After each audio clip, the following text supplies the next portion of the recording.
నిన్న కాక మొన్న నారా లోకేష్ రెడ్ బుక్ లో వైఎస్ జగన్ పేరుందో లేదో త్వరలో తెలుస్తుందంటూ వ్యాఖ్యలు చేశారు.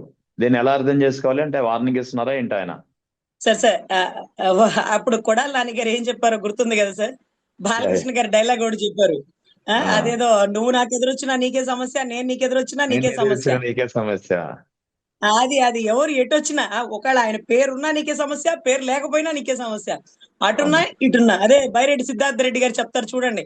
అదేదో నువ్వు నువ్వు ఒక ఇంటికి నిప్పు పెట్టి పారిపోదాం అనుకున్నామేమో, రేపు ఉమ్, 100 ఏళ్లకి నిప్పులు వస్తే ఎక్కడికి పోతావు? కంప్లైంట్ ఇవ్వడానికి పోలీస్ స్టేషన్ పోతావా? అక్కడ మేమే ఉంటాం. హాస్పిటల్కి ఉమ్, పోతావా? అక్కడ మేమే ఉంటాం. పారిపోదాం ఉమ్, అని దేశాల దాటి వెళ్ళిపోతాం ఎయిర్పోర్ట్ లో, అక్కడ మేమే ఉంటాం. దేశ విదేశాల దగ్గర వెళ్తావా? ఆ రోజు అక్క చెప్పింది చూడు, ఆకాశంలో విమానాన్ని సప్త సముద్రాలు దాటించకుండా హైజాక్ చేసి పులివెందులో ల్యాండ్ చేస్తాడని, అక్కడ కూడా మేమే ఉంటాం అంటున్న పరిస్థితి అయితే నెలకొనింది సార్. ఇది ఇది చాలా కరెక్ట్. ఆయన రెడ్ బుక్ లో నిజంగా ఆ పేరు ఉంటే బయటికి తీయండి, ఉమ్, బయటికి తీయండి. అసలు కల్తీ లిక్కర్ లో కల్తీ అంటే కల్తీ మధ్యలో ఆయన పేరు రాలేదు సార్. లిక్కర్ స్కామ్ లో ఆయన పేరు రాలేదు సార్. ఈ రోజు లడ్డు కల్తీలో ఆయన పేరు రాలేదు సార్. అన్ని చోట్ల ఆయన పేరు తీసుకురావాలని ఎంతో మంది పేర్లు తెస్తారు. కనీసం ఉమ్, ఆయన పేర్లు కాదు కదా, ఆయన అనుచరుల పేర్లు కూడా, ఈవెందో వైవి సుబ్బారెడ్డి గారు, భూమన కరుణాకర్ రెడ్డి గారు, వాళ్ళిద్దరు పేర్లు రాసే ధైర్యం కూడా చేయలేదండి. ఆయన సంగతి వేరు, ఆయన అనుచరులను కూడా ఇబ్బంది పెట్టలేని పరిస్థితి. వెళ్తున్నారు ఉమ్, జైలుకి, బయటకు వస్తున్నారు. నన్ను ఇబ్బంది పెడతావా, ఇంకొకళ్ళని ఇబ్బంది పెడతా, అందరూ సిద్ధంగానే ఉన్నారు జైలుకి పోవడానికి. ఇక మీదే లేటు. ఇంకా 3 సంవత్సరాలు ఉంది కానివ్వండి. ఈ లోపు ఎంత మందిని అరెస్ట్ చేస్తారు, ఎంత మందిని జైల్లో ఉమ్, పెడతారు. ఎవరిని జైల్లో పెడితే వాళ్ళు జగనన్నకి మరింత దగ్గరైపోతున్నారు. నందిగాం సురేష్ గారు ఎక్కడ దగ్గరయ్యారు సార్? అలాంటి ఉమ్. విషయంలోనే కదా. సో అందరూ గనక అందరూ ఒకటే అనుకుంటున్నారు, మీరు మమ్మల్ని ఎంత ఇబ్బంది పెడితే జగనన్న దృష్టిలో మేము అంత దగ్గర అవుతాం. ఇక కానివ్వండి, choice of yours, right. Right. మీదే థ్యాంక్ యూ. అంత చాయిస్ అంటూ అంటున్నారు సార్. ఎనీవే, ఆ రెడ్ బుక్ పరిపాలన గురించి ఆమె అడిగిన ప్రశ్న, ఆయన చెప్పిన సమాధానం ఉంది అని చెప్పలేరు. కల్తీ మధ్యలో జే బ్రాండ్స్ అధినేత ఎవరో చెప్పలేరు. ఆ ఉమ్, కల్తీ మధ్యలో ఎంతో మంది చనిపోయారు, దానికి ఎవరో కారణం చెప్పలేరు. ఎందుకంటే కారణాలు తవ్వే కొద్దీ మీ పేర్లు, మీ అనుచరులే బయటకు వస్తున్నారు కానీ ఇక్కడ కీలకమైన వారు బయటికి రాకపోవడం వల్ల మళ్ళీ ఆ కేసులు కనుమరుగైపోతున్నాయి. ఇంతకీ ఇంతకీ ఆయన బిఆర్ నాయుడు గారు కూడా చెప్పారు, ఇక అన్ని కేసులు వెలికి తీస్తా, నేను ఎవ్వరిని వదలన్నారు. ఒక రోజు మీడియా ముందుకు వచ్చి ఇంత రచ్చ చేశారు. ఇక రోజు రోజు ఆయన మీడియాకు ముందుకు వస్తే ఇంకెన్ని మాట్లాడతారో మనం వేచి చూడాలి సార్. అది చాలా తప్పండి. అంటే ఇప్పుడు వరకు మీడియా ప్రభావం ఎంత వరకు ఉందంటేనండి, ప్రజారాజ్యం ప్రజారాజ్యం అండి, అక్కడ పాపం వాళ్ళకి మీడియా పెద్దగా లేదండి. ఉమ్, అప్పుడప్పుడే ఆ సామాజిక వర్గం నుంచి బీసీల్లో 100 మందికి టికెట్లు ఇచ్చి చిరంజీవి గారు బయటికి తీసుకొచ్చారు. కానీ కొంత పచ్చ మీడియా మొత్తం చిరంజీవి గారిని టార్గెట్ చేసి, మీడియా ఉందన్నారు చూడండి, కరెక్ట్. వాళ్ళ చేతిలో మీడియా ఉంటే వాళ్ళు ఏమైనా చేయగలరు. మనం ఉమ్, తప్పుని తప్పు అంటాం. పోలవరం ఎందుకు ఆగిపోయిందని అడుగుతాం. ఫీజు రింబర్స్మెంట్ ఎందుకు ఇవ్వట్లేదు అని అడుగుతాం. లేకపోతే పెన్షన్స్ ఎందుకు రావట్లేదు అని అడుగుతాం. కొత్త ఆధార్ కార్డులు ఎందుకు ఎంటర్ చేయట్లేదని అడుగుతాం. బాగుంది, దానికి సమాధానం చెప్పాలి. కానీ వాళ్ళు అలా చెప్పరండి. ఒక 10 రకాల సోషల్ మీడియాలు అన్ని దగ్గర పెట్టుకొని, రజనీ గారు అలా, రజనీ గారు ఇలా, రజనీ గారి వల్ల భర్తలా, రజనీ గారు ఇలా, తిలా, రజనీ గారి కుటుంబం ఇలా, అసలు ఇవి సంబంధం లేని విషయాలు. నేను అడిగిన ప్రశ్నకి ఆన్సర్ చేయలేక మీరు ఇవన్నీ వెతుకుతున్నారని రాష్ట్ర ప్రజలకు అర్థమవుతుంది. నేను అడిగిన ప్రశ్న తప్పైతే దానికి ఆన్సర్ చేయడం మీకు ఇష్టం లేకపోతే ఆ చెప్పే వాదన ప్రశ్న ఆన్సర్ తోనే ఉండాల. కానీ ఆయన అన్నారు చూడండి, నా చేతిలో మీడియా ఉందని. Correct sir. ఉమ్, వాళ్ళ చేతిలో మీడియా ఉండబట్టే చిరంజీవి గారు టికెట్లు అమ్ముకున్నారని, లేకపోతే చిరంజీవి గారి కూతుర్ల విషయాలు, చిరంజీవి గారి కూతుర్ల పెళ్లిళ్ల విషయాలు నడ్డి రోడ్డు మీదకి లాగేసి ఈ రోజు ఆయన మళ్ళీ వెనక్కి వెళ్ళిపోయి సినిమాలు చేసుకునే పరిస్థితికి వచ్చారు అంటే కేవలం మీడియానండి. మా చేతిలో మీడియా ఉంది చూడండి అన్నాడు. అవును సార్, మీడియా ఉంది, కానీ మంచిని చూపించండి, మంచిని చెప్పండి. ఆయన అంటారు కదా చిరంజీవి గారు, చెడు ఏమైనా ఉంటే చెవిలో చెప్పండి, మంచి మైక్ లో చెప్పండి అని. కాదండి, వీళ్ళు మొత్తం మీడియాలో ఉన్నది లేనిది, లేనిది ఉన్నట్టు. అంటే రేపటి నుంచి మీడియాలో ఎలా టార్గెట్ చేస్తారంటే, ఆయన చెప్పారు కదా, ఆ వైవి సుబ్బారెడ్డి గారు, భూమన కరుణాకర్ రెడ్డి గారు చెన్నైలో ఏం చేశానో మొత్తం ఉమ్. బయటికి తీస్తా. అంటే నువ్వు నన్ను కదిపావు కాబట్టి నేను నిన్ను కదుపుతా. మీరు కదిపేయండి, మాకు కూడా తెలుసుకోవాలని ఉంది. భూమన అంతే కదా. కరుణాకర్ రెడ్డి గారు ఏంటి చేశారు అవును, ఎవరేం చెన్నైలో. చేశారు అనేది అన్ని బయటకు వస్తాయి కదా. తెలియాలి సార్, తెలియాలి. ఈ రోజు మేకవన్న పులులు ఎవరు, నిజంగా సింహాలు ఎవరు, ఎవరిని బోన్లో పెట్టాలి, ఎవరి కోసం జూ కట్టించాలి, ఇవన్నీ కూడా రాష్ట్ర ప్రజలు తెలుసుకోవాలి. బయట పెట్టండి. భూమన కరుణాకర్ రెడ్డి గారి భాగవతం ఏంటో, వైవి సుబ్బారెడ్డి గారు చెన్నైలో ఏమేం చేసేవాళ్ళు.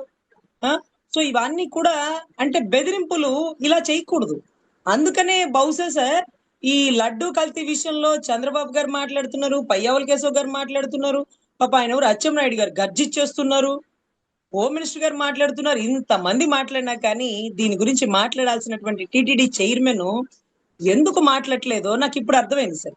ఆయన ఎప్పుడేం అదే మాట్లాడతాడో ఇన్నాళ్ళు ఆయనకే తెలియదు. ఇన్నాళ్ళు 2 పేజీలు. అదే ఇన్నాళ్ళు ఈ విషయం మీద మాట్లాడలేదు. ఇప్పుడు తన మీద ఒక ఇది పడేసరికి ఒక్కసారిగా బయటకు వచ్చేసి ప్రెస్ మీట్ పెట్టినటువంటి పరిస్థితి. సార్ ఆ ప్రెస్ మీట్ పెట్టింది కూడా 2 పేజీలు రాసి ఇచ్చినారు సార్. అది ఉమ్, చదవమని ఇచ్చుంటారు బహుశా.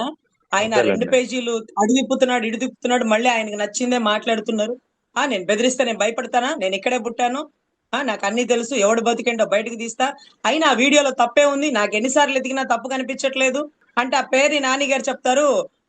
వెనక నుంచి వంటగదిలో శ్వాసకి దగ్గరగా ఉండి పట్టుకోవడం తప్పంటున్నారు. పెదవులకి తెలియదు సార్, మీరే కరెక్ట్. మీరు తగ్గేదే లేదన్నారు కదా, తగ్గమాకండి, మీరు అలాగే ఫ్లోలో వెళ్ళిపోండి అంటూ పేర్ని నాని గారు మాట్లాడుతున్నారు సార్. సార్ ఇది ఎలా ఉందంటే, ఒక ఇలాంటి ఇన్సిడెంట్ జరిగినప్పుడు ఇది కరెక్ట్ కాదు, నన్ను డైరెక్ట్ గా ఎదుర్కోవాలి, ఇవన్నీ తప్పుడు ఉమ్, వీడియోస్, మీరు ఇలా చేయడం కరెక్ట్ కాదు అంటే కొంత ప్రజలు ఆలోచిస్తారు. తప్పే ఉంది, 30 సంవత్సరాలు మేము ఫ్యామిలీ ఫ్రెండ్స్ అలా చేసుకోవడంలో తప్పే ఉంది.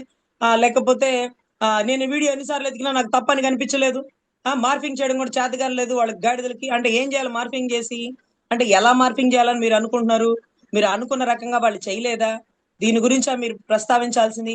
మీరు ఇన్ని రోజులు మైకుల ముందుకు ఎందుకు రాలేదు? ఎందుకు రాలేదో అసలు లడ్డు కల్తీ అయిందని రాష్ట్రం అంతా కొట్టుకు సచ్చి సీఎం, డిప్యూటీ సీఎం, ఆఖరికి డిప్యూటీ సీఎం గారు మెట్లు గడిగి కాషాయాలు వేసుకొని చంద్రబాబు గారు అసెంబ్లీలో ప్రస్తావించి అందరూ మొత్తుకుంటుంది లడ్డు కల్తీ. ఆ లడ్డు కల్తీ గురించి మీరు ఒక్క రోజున ప్రెస్ మీట్ పెట్టలా. కానీ ఈ రోజు మీరు బయటికి రావాల్సి వచ్చింది. ఇదంతా ఎవరు చేస్తున్నారు తెలుసా? భూమన కరుణాకర్ రెడ్డో, జగన్మోహన్ రెడ్డో వాళ్ళ వల్ల సాధ్యం కాదు. సాక్షాత్తు స్వామివారే చేస్తారు. యా స్వామివారే చేస్తారు. ఏ వ్యక్తి అయితే మాట్లాడాడో ఆ వ్యక్తి ఈ రోజు చెప్పినారు, నేను గత ముఖ్యమంత్రి అని ఎప్పుడు చెప్పలేదు, లేకపోతే పంది కొవ్వు కలిసింది అనే రకంగా టెక్నాలజీ లేదు అంటూ ఆయనే తేల్చి చెప్పేసినారు. అదే మాదిరిగా చంద్రబాబు గారు ఇది నా నోటితో చెప్పించింది కాదు, దేవుడు చెప్పించాడు, ఆ రిపోర్ట్ చదివించినాను అంటూ వాళ్ళంతా వాళ్ళు చెప్పేస్తున్నారు.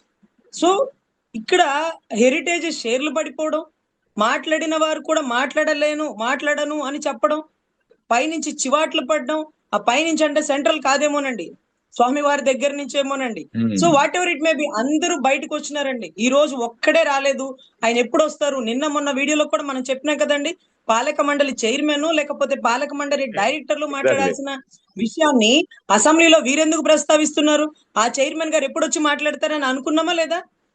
మాట్లాడుకున్నాం మనం. కానీ కానీ రాలేదు. ఆ విషయంగా రాలేదు, ఆయన విషయంగా వచ్చారు. అంటే ఎవరికి వారికి బాధ కలిగితే మీరు బయటకు వస్తున్నారే. మీ షేర్లు పడిపోతే, మీ ప్రతిష్ట దెబ్బతింటే 100 కోట్లకి ఢిల్లీ కోర్టుకెళ్ళి పరువు నష్టం వేసినారే. మరి ఇన్ని రోజుల నుంచి స్వామివారి ప్రతిష్టను దిగజారుస్తుంటే మరి స్వామివారు ఏం చేయాలి? అదే మాదిరిగా మాట్లాడాల్సిన చైర్మన్ గారు మీడియా ముందుకు ఎందుకు రావట్లేదంటూ స్వామివారు ఏదో కారణంగా బయటకు తీసుకొస్తే తగ్గేలేదు, నా చేతిలో మీడియా ఉంది, ఏం చేస్తారు మీడియా ఉంటే? అంటే మీరేం చూపిస్తే మేము అది నమ్మేసి చక్కభజన చేసేసుకుంటారా? తప్పు కదా. ఇంకా చాలా అభ్యంతరకరమైన విషయం అండి, ఆయన వంటగదిలో ఏం చేసినా అది ఆయన పర్సనల్, దానివల్ల రాష్ట్రానికి వచ్చిన నష్టమేం లేదు. అది కూడా ఆయన అన్నారు. ఏమైంది ఇప్పుడు? దానివల్ల ఎవరికి నష్టం వచ్చింది, ఎవరికి కష్టం వచ్చింది అని కూడా అంటున్నారు. ఉమ్. అరే ఆయనకి మాట్లాడటం రాదని మాకు అర్థమైపోయిందండి. కానీ భగవద్గీత గురించి మాట్లాడారు, అక్కడ అదే బీపీ వచ్చేసిందండి. భగవద్గీత అదే భగవద్గీత మీదే అనవసరంగా ఆ వ్యాఖ్యలు ఎందుకు చేయాల్సి వచ్చిందో నాకు కూడా అర్థం కాలేదు. భగవద్గీత బుక్స్ 50 లక్షలు 50 కోట్లు ఖర్చు పెట్టేశారు. 50 లక్షల బుక్స్ అలా పడున్నాయి, అసలు అందులో ఏముంది, అందులో చూస్తే ఏదో అనిపిస్తుందని చెప్పి నేను కూడా మాట్లాడలేను. అటువంటి వ్యాఖ్యలు చేశారు ఆయన. సరే, యాక్చువల్లీ మీరు ముస్లిమ్స్ సార్, మీరే భగవద్గీత గురించి మాట్లాడలేను అన్నారు కాబట్టి నిజంగా థ్యాంక్స్ సార్. అదే పదాన్ని ఆయన ప్రస్తావించలేకపోయారు సార్. టిటిడి చైర్మన్ గారు ఎవరైతే ఉన్నారో ఆయన అవును. గోడౌన్లో అడ్డంగా పడి ఉన్న పుస్తకాలు భగవద్గీత అంట సార్.